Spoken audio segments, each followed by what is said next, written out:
you guys. Welcome back to Flickers of Fear.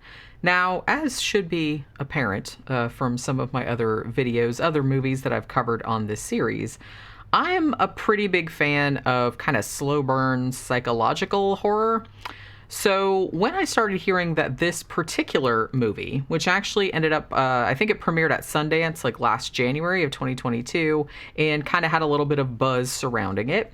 When I found out that it actually just dropped on Shudder a little while back, I, kind of brewed myself a cup of peppermint tea and I said, I'm going to sit down and watch Watcher. Sorry about that. I just kind of feel like everybody, like you almost have to do it. You almost have to, it's the law. You have to make that joke. Okay, so Watcher is the feature-length debut film of writer-director Chloe Okuno. Now, she's probably best known, her previous credit that is best known was probably directing the Storm Drain segment from VHS 94, like the anthology film from 2021. So on this one, though, she's working from a screenplay by Zach Ford, who also produced it. It seems like he wrote the original script and then she kind of rewrote it to suit her own tastes, I guess, or her own vision. And the vision that she seems to be wanting to get across is very steeped in... the whole thing is just very foreboding. And I think the whole thing, too, is homaging particularly Alfred Hitchcock, and very particularly Rear Window. But I also got a real Roman Polanski vibe, particularly The Tenant, but there are some kind of there's some stuff like Repulsion, and there's kind of slightly Rosemary's Baby in here. And I'm not saying that it's a ripoff necessarily, but the influences are pretty readily apparent, and not there's anything wrong with that. Holy crap. I mean, if you're going to be influenced by something, those are some really good movies to be influenced by, and that's all I'm saying. So Watcher, it doesn't do anything particularly new plot-wise. It's pretty much just a very simple stalker thriller type of movie. But the execution of it, I think, really elevates it. I mean, it's just a very elegant, it's a very classic type of movie. I don't necessarily want to say throwback, but it is just a very classic thriller type movie. Like I said, very much in the vein of Hitchcock. And honestly, I thought it was pretty damn great. I got really into it. I think the acting performances in this are really good. And again, another thing that elevates it, I think they're very subtle.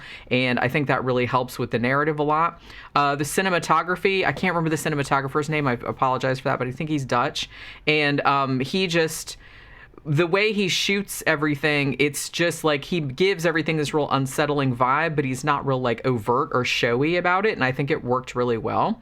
Also, I have to say, too, I really like the score for this. They used a lot of Johann Sebastian Bach, particularly the Well-Tempered Clavier or whatever. And that was in there a lot. And I thought that was really cool. I thought that fitted in a lot with kind of the whole vibe of the movie. Now, one caveat, though, when I say this movie is a slow burn, I mean it. It's pretty slow paced. I didn't mind, and actually it didn't seem slow to me at all. I was just riveted the whole time.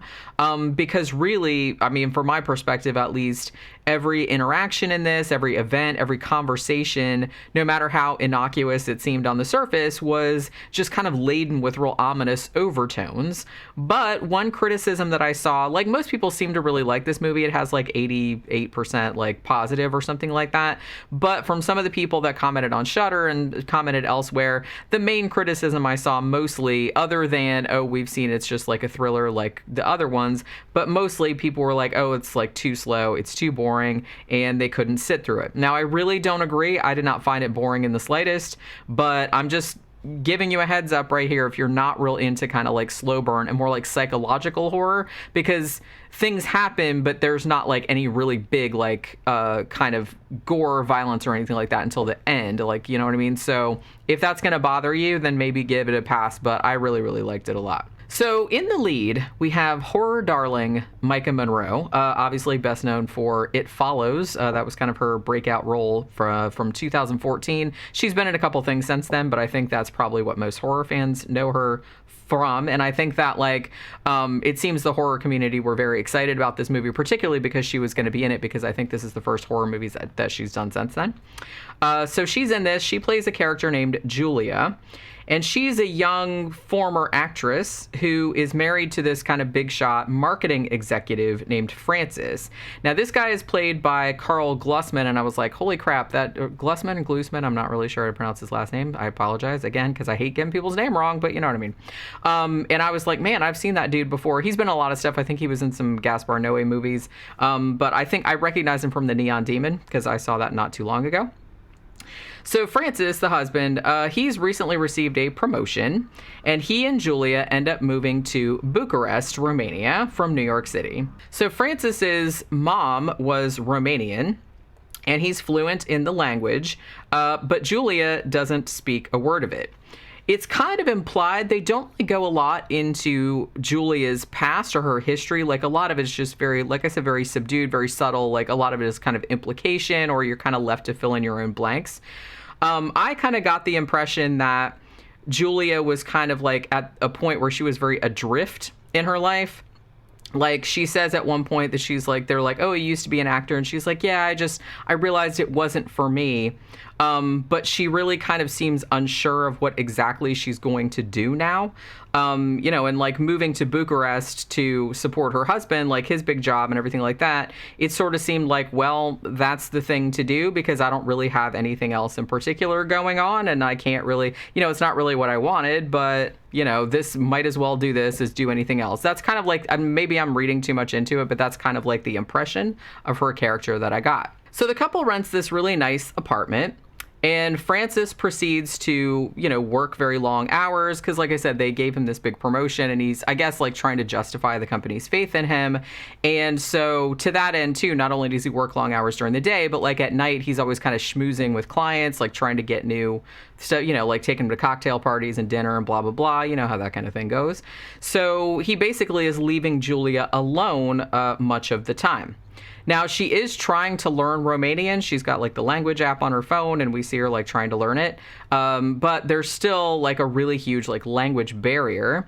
Now, when Francis is around, he can translate for her, but when he's not around, she struggles with like really, really simple tasks. You know what I mean? It's like even just going out for coffee or going to a museum or something like that just becomes fraught with difficulties because, it's just there's so much potential for misunderstanding, and it's just she's really having a hard time. So not surprisingly, Julia begins to feel very isolated. And I think right here, this was a good decision. Chloe Okuno, the director, she decided not to translate or close caption any of the Romanian conversations, of which there are many. And that puts us, unless we speak Romanian, which I do not, but it puts us in the same boat as Julia. Kind of feeling detached and excluded and sort of like hovering around the fringes of other people's lives and never being able to be fully involved because everybody's having all of these conversations and stuff, and you have no idea what they're saying. Now, not long into their stay in Bucharest, Julia notices the silhouette of a dude at the window of an apartment, like across the way, like across the street.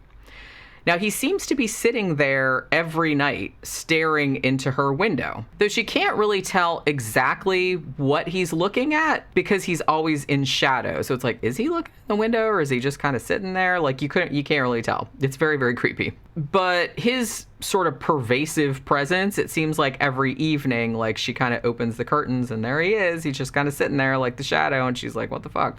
It just kind of like puts her on edge, as it would, you know what I mean? And these emotions that she feels about that get exacerbated when a woman in the nearby apartment building, like I don't think it's the same one that's across the street, but it's one like a little bit down the street, she gets beheaded, like pretty much almost beheaded. She's murdered. Now, through a conversation with Francis's workmates who come over for dinner one evening, it's revealed that there's actually like a serial killer known as the Spider who has been on the loose for quite a while and has already killed several other women. There's also a little bit of a hint that maybe Francis, the husband, like knew about this kind of stuff, like knew it was going on, but didn't tell her.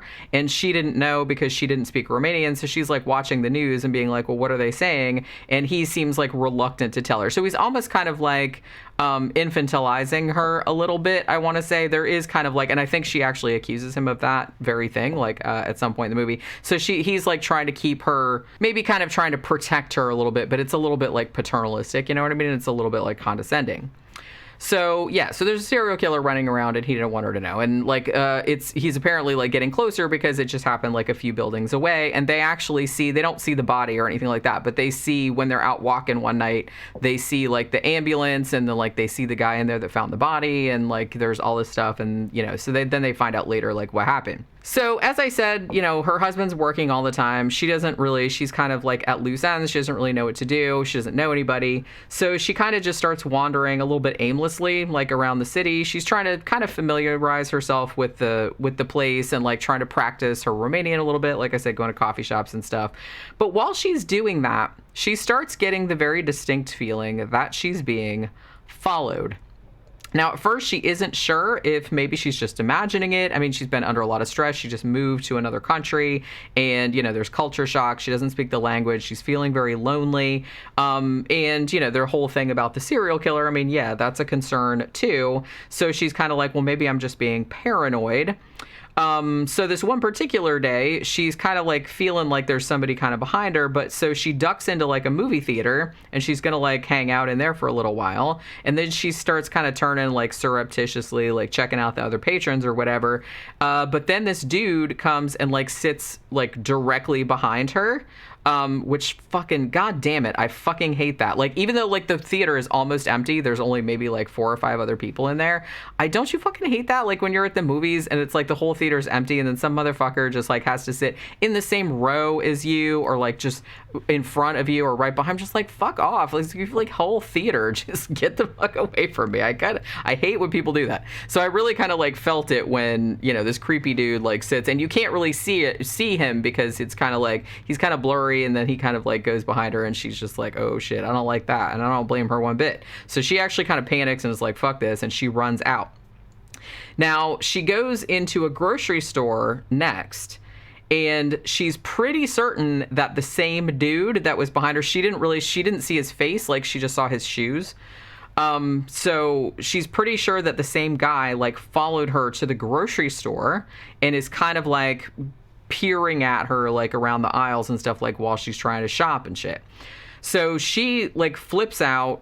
She kind of like flees through the back of the store, but she also starts to become convinced too that not only is this creep like obviously following her around for some reason, but she's now pretty sure that this is the same guy who sits in the window and watches her from his apartment. Even though, like I said, she can't really see that guy, but still she's like pretty certain. She has a gut feeling that it's the same dude. Now, her husband, Francis, who is almost never at home, is initially kind of supportive, or as supportive as you probably could be in this situation. He goes with her to the grocery store and asks if he can see the CCTV footage so he can see what she's so upset about, like what the guy looks like what exactly he was doing that was so sketchy. So while they're watching it, she's trying to explain, it's like, look, watch what he's doing. But to him, it doesn't really seem like he's doing anything overtly sinister, even though, because he wasn't there and he didn't like see the whole context or how she felt or anything like that.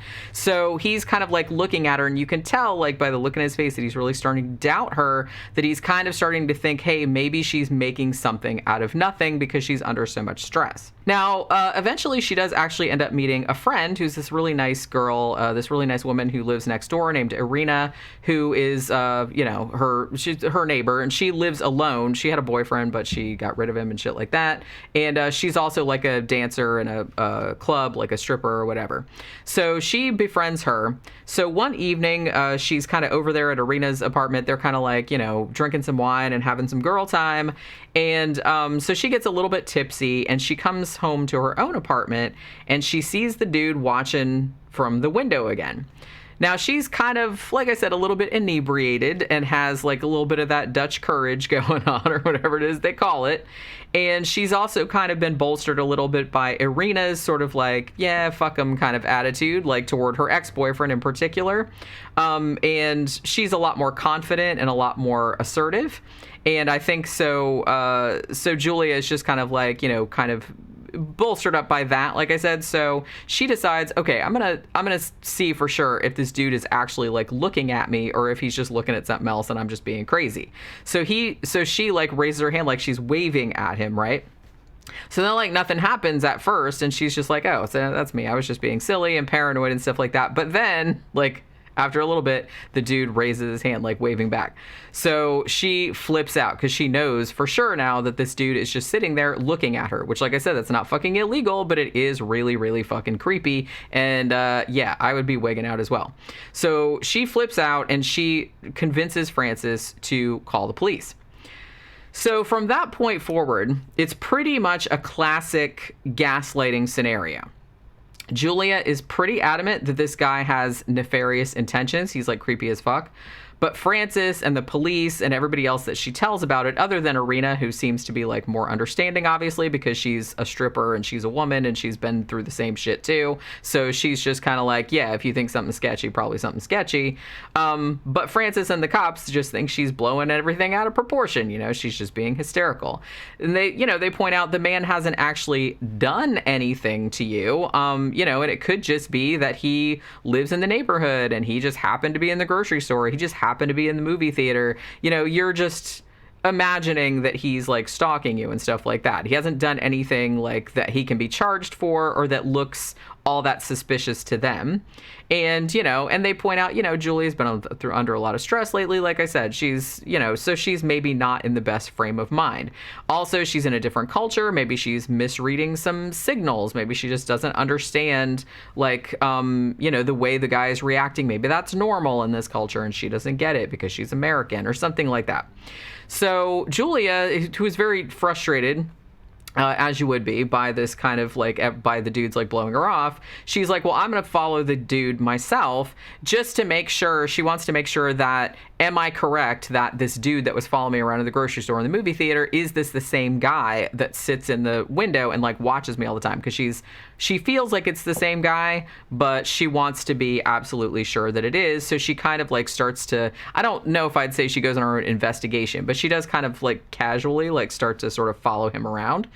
And this, unfortunately, ends up making her look maybe like to other people even more delusional, because it's starting to seem like she's the one that's stalking him. And then he's just like this hapless victim who's, I'm just doing normal shit. And now this like crazy lady thinks that I'm a stalker and like she's stalking me now and blah, blah, blah. So there's kind of like a little bit of a flip going on. And I don't really want to spoil it any farther than that, because I really did like this movie and I think it had like some really good twists and turns. But, as I said, the story isn't all that original. It's just a very classic like thriller stalker type thing. But there's definitely something to be said for taking a premise like this just back to basics and just making a really solid kind of tension-filled thriller that isn't really ostentatious or, anything or showy or anything like that, but is really good at keeping you invested and keeping you guessing where it's going next, while kind of staying really admirably restrained and very grounded in reality.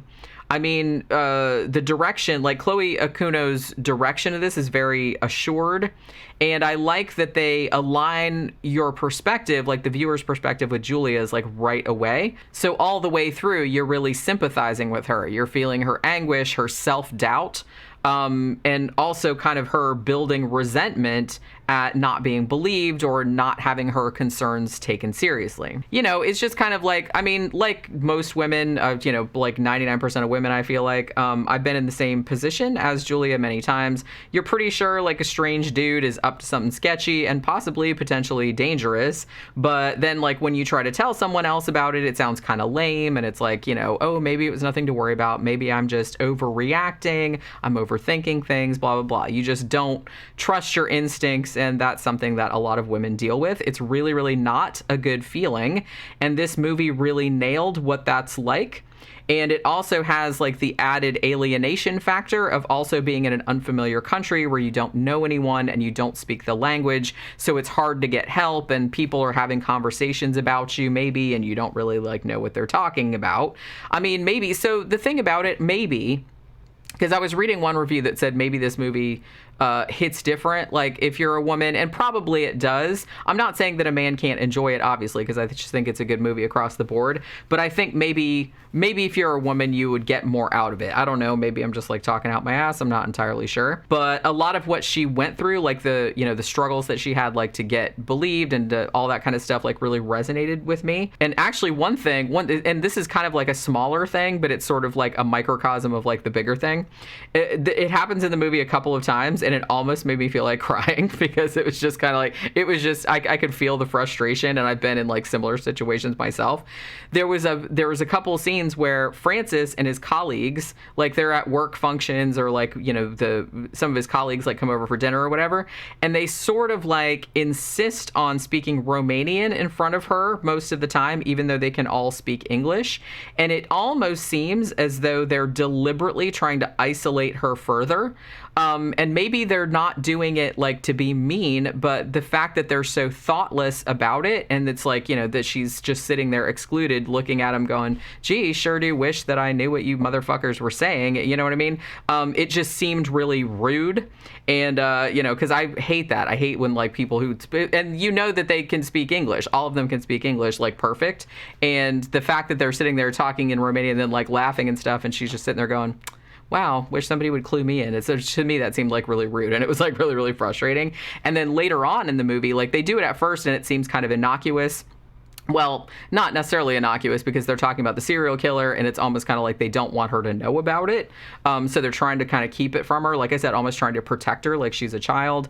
And but later on, like she's at this work function, like a cocktail party, and they're all talking. And I'm not going to even say what it is because it made me so mad. But like, but her husband basically makes a really, really, really tasteless joke about the serial killer and about her fears and stuff like that to his work colleagues, and they all laugh. And that, like, it made me so angry. But like by that point, she had learned enough Romanian. Like he didn't know that she was like learning it, so he thought, oh, we can talk about all this stuff and she doesn't know what we're saying, which to me, like I said, seemed fucking horrible. And I was just kind of like, oh my god, what a fucking asshole. Even though like he started out like pretty much okay, but like he just got more and more dickish like as time went on, and that to me was like a super dick move.